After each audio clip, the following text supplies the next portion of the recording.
Bonjour à tous, c'est Mika et bienvenue dans cette nouvelle vidéo. Aujourd'hui on va parler de l'iPad de 10e génération. C'est l'un des derniers produits Apple de 2022 et alors quel produit! Il a fait tellement parler, crier, hurler, pleurer beaucoup de personnes sur le net qu'on peut se poser la question, est-ce que cet iPad vaut le coup? Peut-être que vous avez peur sur ce type de produit, ou vous vous dites c'est peut-être pas le meilleur choix. Dans cette vidéo, je vais être objectif le plus possible et vous montrer ses qualités et ses défauts. C'est un produit qui n'est pas si horrible que ce qu'on peut croire en lisant certains articles de presse. C'est un iPad qui a un public, mais lequel, on va voir ça à travers cette vidéo.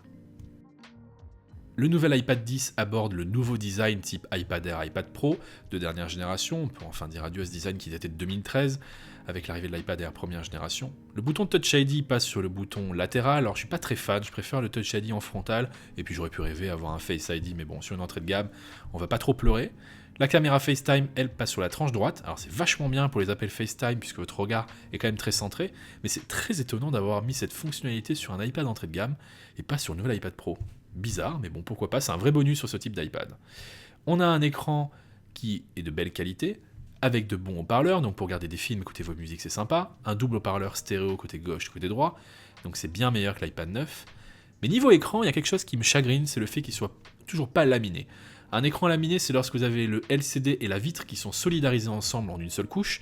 Là, vous avez un petit gap d'air entre la vitre et l'écran. Alors, c'est pas dramatique pour certaines personnes, mais vous aurez deux compromis par rapport à ça. Vous aurez la sensation de pas vraiment toucher le contenu, puisque vous avez une couche d'air entre la vitre et l'écran, et surtout, ça augmente considérablement les reflets. En intérieur, ça pose pas vraiment de soucis. En extérieur, c'est un vrai miroir. C'est très compliqué de regarder correctement avec l'iPad. Donc ça, pour moi, c'est un point négatif.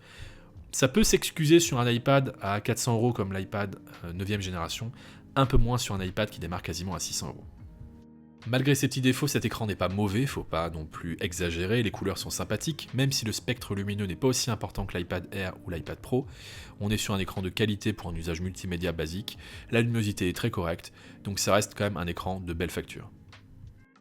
L'iPad 10 arrive avec iPadOS 16, la dernière version du logiciel de l'iPad, mais il y a une petite particularité, une des fonctions clés qui s'appelle Stage Manager n'est pas disponible dessus. Alors Stage Manager, c'est un outil multitâche un peu avancé sur iPad. Alors j'ai cherché partout dans tous les réglages, et je me suis dit c'est pas possible, pourquoi il n'y a pas Stage Manager, mais en réalité c'est qu'à l'heure actuelle, Stage Manager n'est pas disponible, c'est une aberration absolue, vous achetez un iPad récent et vous n'avez pas Stage Manager. Alors je suis pas un amoureux transit de Stage Manager, au contraire je trouve que c'est une idée qui aurait dû rester au stade du concept, quelque chose qui est complètement pensé avec les pieds, je trouve ça vraiment médiocre, mais quand même, vous achetez un iPad récent, vous n'avez pas cette fonction, Apple pour le coup, c'est plutôt moyen. Une disparition que l'on ne va pas pleurer, c'est l'abandon du Lightning pour l'arrivée de l'USB Type C. Alors l'USB Type C a beaucoup d'avantages, c'est que vous pouvez brancher plus d'accessoires dessus, notamment des disques durs externes sans obliger de passer par 36 000 adaptateurs. Néanmoins, beaucoup de personnes ont pleuré sur les débits qui sont mauvais. En fait, vous n'avez pas les débits Thunderbolt que vous avez avec l'iPad Pro ou l'iPad Air. Ce sont des débits type Lightning, USB classique. Alors franchement, pour le grand public, pour déplacer quelques photos, quelques petits fichiers, bon, on va pas vraiment pleurer sur ça. C'est une petite mesquinerie, on va dire. Mais pour un usage quotidien, sur des fichiers légers, ça posera pas réellement de souci. Et je pense que les personnes qui auront besoin de beaucoup de débit de transfert ne prendront pas ce type d'iPad dans tous les cas. Parlons à présent de l'Apple Pencil. À première vue, on pourrait croire que l'Apple Pencil deuxième génération fonctionne, puisque le design carré le sous-entend. Mais en réalité, pas du tout. Il ne fonctionne qu'avec le première génération. Mais le première génération possède une prise Lightning et pas USB Type C. Bon, vous connaissez la chanson, je suis sûr que vous avez vu le truc 36 000 fois sur internet. C'est une aberration, qu'on soit complètement clair. Il n'y a aucune excuse sur ça. Apple sous-entend le fait que, oui, beaucoup de personnes avaient déjà des Apple Pencil première génération. Enfin, Apple n'a jamais été empêché sur le fait de forcer les clients à changer d'appareil quand il y avait une nouveauté. Donc je ne m'étendrai pas là-dessus, tout le monde sait déjà ce qu'il y a à dire sur ce type de compatibilité assez médiocre. Niveau accessoires, on retrouve le Magic Keyboard Folio, c'est la solution officielle d'Apple.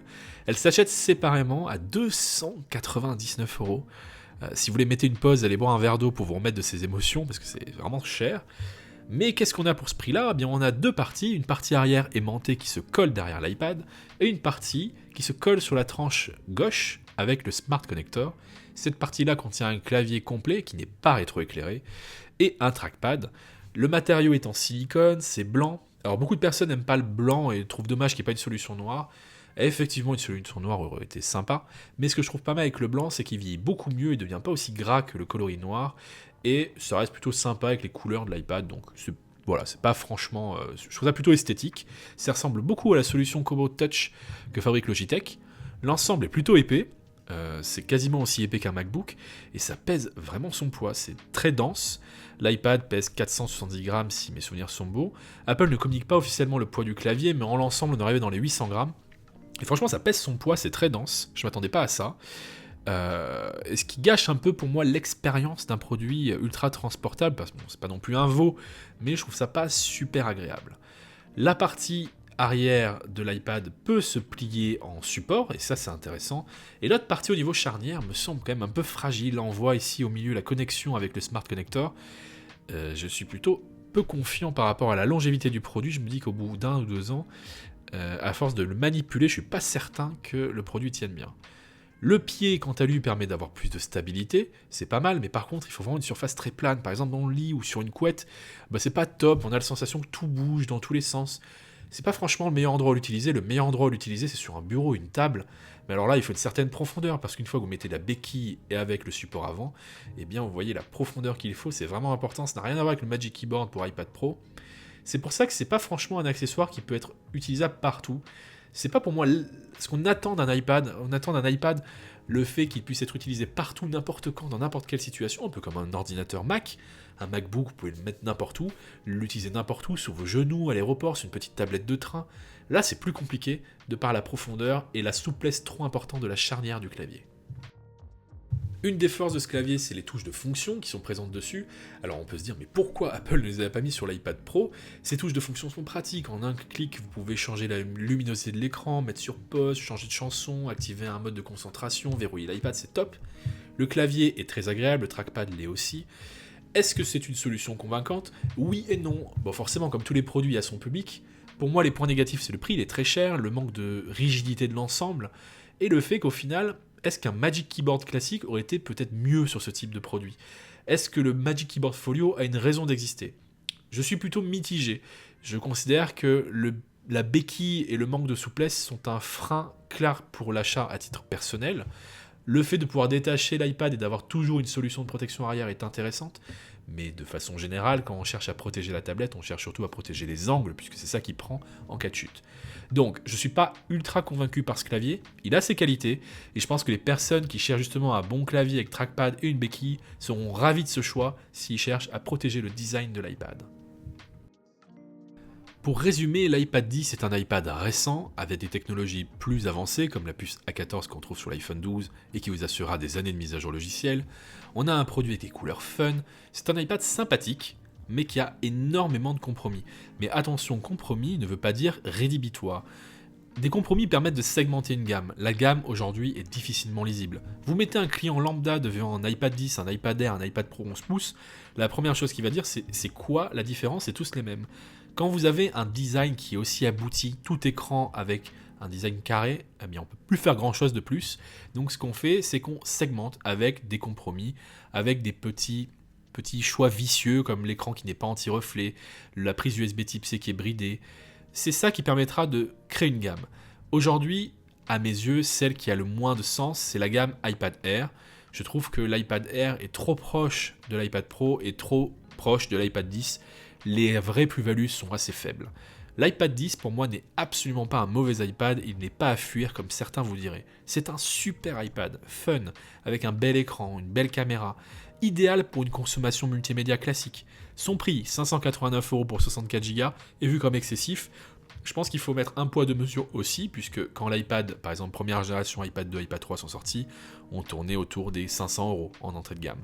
Donc, on est sur un prix qui n'est pas non plus stratosphérique, il est cher, il y aura des promos je pense dessus, mais voilà, ce n'est pas un iPad à exclure, il a son public, des personnes qui veulent un design récent, mais qui se fichent d'avoir un écran ProMotion, qui se fichent de l'écran laminé, qui se fichent d'avoir des débits Thunderbolt sur une prise USB-C, et ça, ce genre de public, il y en a des tonnes, et je pense par exemple à mes parents sont hyper heureux avec des iPad 10.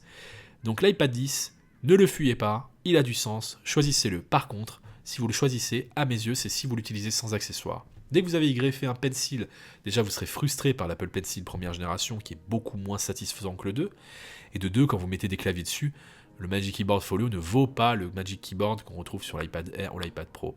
Donc pour moi, l'iPad 10, c'est à prendre en mode tablette, consommation multimédia, réseaux sociaux, vidéos, etc. Mais dès que vous voulez en faire un outil productif, fuyez et prenez plutôt un iPad Air ou un iPad Pro. Voilà, merci à tous de m'avoir suivi. N'hésitez pas à réagir dans les commentaires si vous avez des questions, des remarques. Et rendez-vous très vite pour de prochaines vidéos.